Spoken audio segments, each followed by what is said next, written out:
இப்போ இந்த சம் பார்ப்போம். The CDF of random variable capital X is given by capital F of X கொடுத்துட்டாங்க. For what value of K is a function is a valid CDF.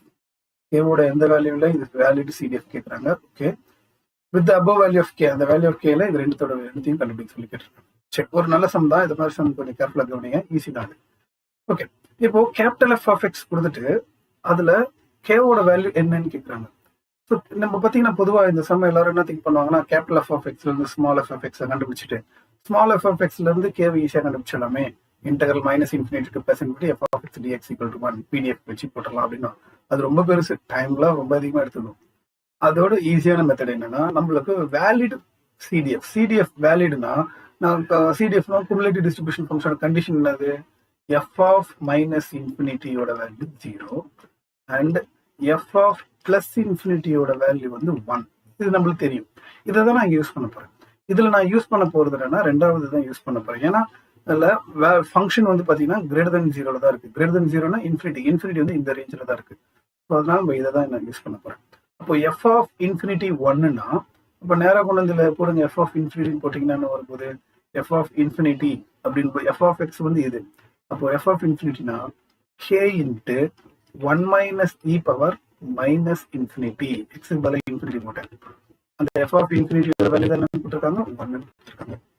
Okay, அப்போ பார்த்தீங்கன்னா K into 1 minus e power minus infinity 0 வச்சு is equal to 1. So அப்போ கேவோட value என்ன ஆயிடுச்சு, 1 பிடிச்சி போச்சு. இதுக்கு போயிட்டு ஸ்மால் எஃப் எஃப் எஸ் கண்டுபிடிச்சி டைம் வேஸ்ட் பண்ண முடியாது. ஓகேங்களா?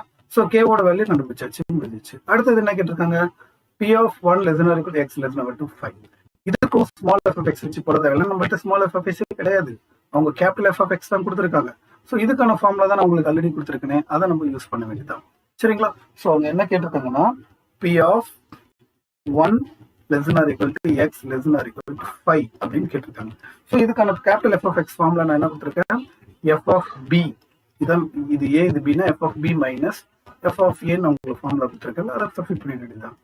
Okay, so F of X தான் அவங்களே கொடுத்துருக்காங்கல்ல, அதுல எக்ஸுக்கு பதிலாக 5 போட்டிங்கன்னா முடிஞ்சு போச்சு. ஸோ கே இன்ட்டு கே தான் 1 ஆச்சு, 1 மைனஸ் இ பவர் ஓகே. இப்போ பார்த்தீங்கன்னா கேவோட வேல்யூ 1, அதனால அதை விட்டுருங்க. 1 minus e power minus 2x, எக்ஸுக்கு பதிலாக 5 போட்டிங்கன்னா 10 ஆகிட போகுது.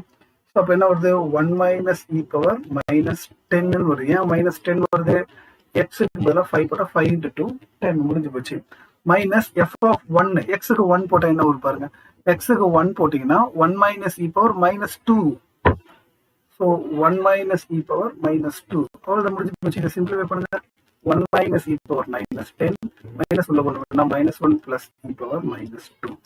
அப்போ ஃபைனலாக ஆன்சர் பார்த்தீங்கன்னா இந்த பிளஸ் 1க்கு மைனஸ் 1 கேன்சல் ஆகிடும். ஸோ பாசிட்டிவ் மாதிரி எழுதிக்கிங்க, இ power minus 2 minus e power minus 10.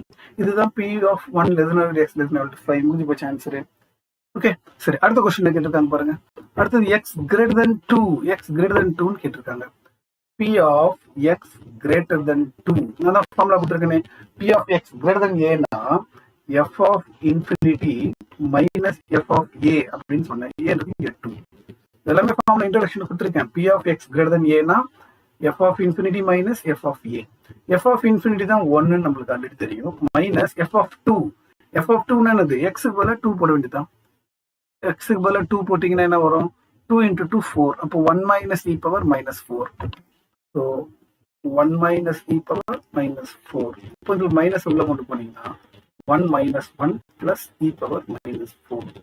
அப்போ மைனஸ் 1 பிளஸ் 1 கேன்சல் ஆயிடுச்சுன்னா இ பவர் மைனஸ் 4 தான் இதோட ஆன்சர். அவ்வளோதான், முடிஞ்சு